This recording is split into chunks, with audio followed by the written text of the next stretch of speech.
दुनिया में दो तरह के लोग होते हैं। आम बोलचाल में ये फ्रेज काफी कॉमन है। ह्यूमन पर्सनालिटी टाइप्स को लेकर भी कुछ ऐसा ही है। दो पर्सनालिटी टाइप्स हैं, इंट्रोवर्ट और एक्सट्रोवर्ट। खैर, जितना साफ सुथरा ये विभाजन प्रतीत होता है उससे कहीं ज्यादा कॉम्प्लेक्स है। नमस्कार, मेरा नाम है दिव्यांशी और आप देख रहे हैं दी लल्लन टॉप का एकदम नया नवेला वीकली शो बातचित, जहां हम बात करेंगे आपके चित्त, आपके मन की, मेंटल हेल्थ से जुड़ी उन सभी चीज़ों की जिनके बारे में खुल के बात नहीं होती। साइकोलॉजी से जुड़े तमाम विषय खंगाले जाएंगे और भी होगा बहुत कुछ। और आज के इस एपिसोड में हम जानेंगे इंट्रोवर्ट और एक्सट्रोवर्ट पर्सनालिटी टाइप्स के बारे में, साथ ही तोड़ेंगे इंट्रोवर्जन और एक्सट्रोवर्जन से जुड़े तमाम मिथ्स। पर आगे बढ़ने से पहले थोड़ा टाइम ट्रैवल कर लेते हैं। साल 1921 स्विस मनोवैज्ञानिक Carl Jung basic human personality types पर रिसर्च कर रहे थे। यहीं से प्रचलित हुए दो पर्सनालिटी टाइप्स, इंट्रोवर्ट और एक्सट्रोवर्ट। यंग की स्टडी का मकसद अमूमन रैंडम कहे जाने वाले ह्यूमन व्यवहार को गहराई से समझना था। इसके बेसिस पर अस्तित्व में आई कार्ल यंग की पर्सनालिटी कंटिन्यूम स्केल। यंग के मुताबिक कोई व्यक्ति 100% इंट्रोवर्ट या फिर 100% एक्सट्रोवर्ट नहीं होता। ये शब्द केवल एक पॉइंट ऑफ रेफरेंस की तरह काम करते हैं। ये पूर्ण रूप से किसी के व्यक्तित्व की व्याख्या नहीं कर सकते। फास्ट फॉरवर्ड टू साल 1967, जर्मनी में जन्मे मनोवैज्ञानिक हैंस आइसेंक ने इंट्रोवर्ट्स और एक्सट्रोवर्ट्स की मेंटल एनर्जी से जुड़े अंतरों को स्पष्ट किया। उन्होंने कहा, कोई व्यक्ति किस तरह अपनी मानसिक ऊर्जा प्राप्त करता है और वो कैसे खुद को रिचार्ज करता है, ये उसके इंट्रोवर्ट या एक्सट्रोवर्ट नेचर के सूचक हैं। उदाहरण से आपको समझाते हैं। रश्मि और विपुल एक ही ऑफिस में काम करते हैं। रश्मि का फ्रेंड सर्कल छोटू सा है, विपुल यारों के यार हैं। रश्मि शांति से कोने में बैठकर काम करना पसंद करती हैं। विपुल टीम स्पिरिट के ब्रांड एम्बेसडर हैं। रश्मि बड़ा नपा-तुला बोलती हैं, या ये कहिए बोलने से पहले काफी सोचती हैं। विपुल बोल पहले जाते हैं, सोचते हैं थोड़ा बाद में। लॉन्ग डे एट वर्क के बाद रश्मि एकांत में रहकर खुद को रिचार्ज करना पसंद करती हैं और विपुल दोस्तों से मिलकर। आम धारणा के अनुसार रश्मि इंट्रोवर्ट ट्रेट्स लिए हुए हैं और विपुल एक्सट्रोवर्ट। अब अंदर की बात आपको बताते हैं। पर्सनालिटी को समझने के लिए रिसर्चर्स जिन बिग 5 ट्रेट्स का इस्तेमाल करते हैं उनमें एक्सट्रोवर्जन भी एक है। जिन लोगों में एक्सट्रोवर्जन ट्रेट ज्यादा पाया जाता है जैसे विपुल, उन्हें हम एक्सट्रोवर्ट कह देते हैं, और जिनमें यह कम पाया जाता है जैसे रश्मि, उन्हें इंट्रोवर्ट। एक्सट्रोवर्ट्स के कुछ कॉमन ट्रेट्स हो सकते हैं, टीम वर्क में सहज होना, हमेशा कुछ ना कुछ नया ट्राई करते रहना, सोशल सिचुएशंस में खुद को बेहतर तरीके से एक्सप्रेस कर पाना। दूसरी ओर इंट्रोवर्ट्स के कुछ कॉमन ट्रेट्स हो सकते हैं, चीज़ों के बारे में गहराई से सोचना, उन्हें एनालाइज करना, क्रिएटिविटी से भरपूर होना, अच्छा लिसनर होना। अब एक तीसरी कैटेगरी वाले लोग भी होते हैं, एम्बिवर्ट्स, इंट्रोवर्ट्स और एक्सट्रोवर्ट्स के मिले जुले ट्रेट्स वाले, यानी 50-50।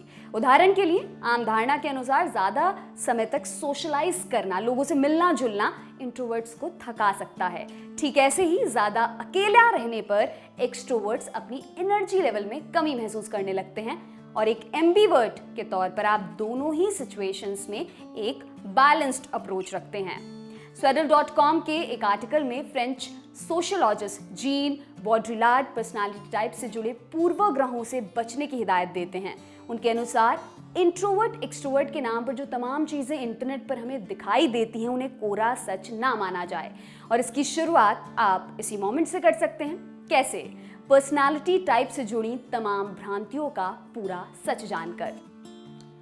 पहली भ्रांति है, इंट्रोवर्ट्स शर्मीले होते हैं। Psychcentral.com के मुताबिक इंट्रोवर्ट्स शर्मीले हो सकते हैं, लेकिन शर्मीलापन और इंट्रोवर्टेडनेस दो अलग अलग चीजें हैं, भले ही एक जैसी लगें। verywellfamily.com ने इसे एक उदाहरण के जरिए समझाया है। फर्ज कीजिए कि एक क्लासरूम में दो बच्चे हैं, ए और बी। ए शर्मीला है, बी इंट्रोवर्टेड। अब टीचर एक टीम एक्टिविटी के लिए बच्चों को बुलाती हैं, लेकिन ए और बी दोनों ही अपने डेस्क से नहीं उठते। ए उस एक्टिविटी में शामिल होना चाहता है लेकिन नहीं हो पाता क्योंकि उसे डर लगता है। वहीं बी उस एक्टिविटी से डर नहीं रहा, लेकिन वह इस लेवल के ह्यूमन इंटरेक्शन के साथ कंफर्टेबल महसूस नहीं करता। उसके लिए पूरा माहौल तनावपूर्ण हो जाता है, इसलिए वो अपनी डेस्क पर बैठे बैठे किताब पढ़ना प्रेफर करता है। लेखिका सूजन केन के अनुसार इंट्रोवर्ट्स अन्य लोगों के साथ बातचीत करने से नहीं डरते हैं, उन्हें बस ऐसा करने के लिए एक सॉलिड वजह चाहिए होती है। दूसरी भ्रांति, एक्सट्रोवर्ट्स अटेंशन सीकर होते हैं। एक्सट्रोवर्ट सेंटर ऑफ अटेंशन बनना पसंद कर सकते हैं, हालांकि आत्म केंद्रितता यानी सेल्फ सेंटर्डनेस के बजाय कि उनके ब्रेन फंक्शन का खेल ज्यादा होता है। स्टडीज बताती है कि एक्सट्रोवर्ट्स में न्यूरॉनल गतिविधि कम होती है, डोपामिन का लेवल कम होता है और डोपामिन रिसेप्टर्स ज्यादा एक्टिव होते हैं। नतीजा, उनकी खुश रहने की जो नीड होती है वह बढ़ जाती है। बाहरी सोर्सेस से एनर्जी प्राप्त कर वे इस नीड को फुलफिल करने की कोशिश करते हैं, यानी वे अपने मूल व्यक्तित्व के अनुसार फंक्शन कर रहे हैं, जिसमें कुछ भी गलत नहीं। तीसरी भ्रांति, इंट्रोवर्ट्स को मेंटल हेल्थ इश्यूज होने की संभावना ज्यादा होती है। यदि कोई चुपचाप रहता है, लोगों से कम सोशलाइज करता है, इसका मतलब ये नहीं कि उसे मेंटल हेल्थ इश्यूज होने की संभावना ज्यादा है। साइकोलॉजिस्ट डॉक्टर फ्रागा कहती हैं कि इंट्रोवर्जन और मेंटल हेल्थ इश्यूज का डायरेक्ट संबंध है। यह धारणा बेहद खतरनाक है।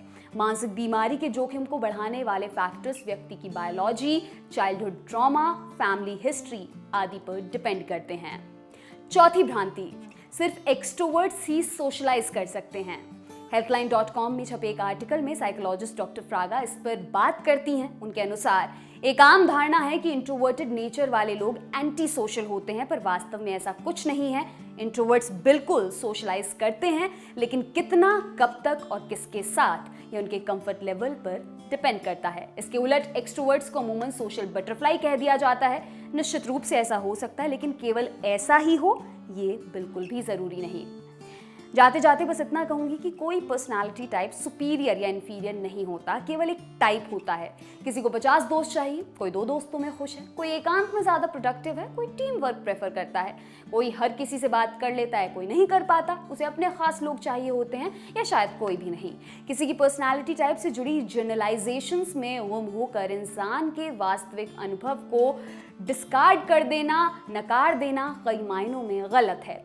इसी सब के चलते लोग अपने मूल व्यक्तित्व से कुछ अलग बनने की कोशिश करने लगते हैं, एक फेक रियलिटी में जीने लगते हैं जो उनकी मेंटल हेल्थ को भी नेगेटिवली अफेक्ट कर सकता है। तो दोस्तों, आज के लिए बस इतना ही। अगले हफ्ते आपसे फिर मुलाकात होगी। तब तक के लिए अपनी मेंटल हेल्थ का खूब ख्याल रखें। बहुत शुक्रिया।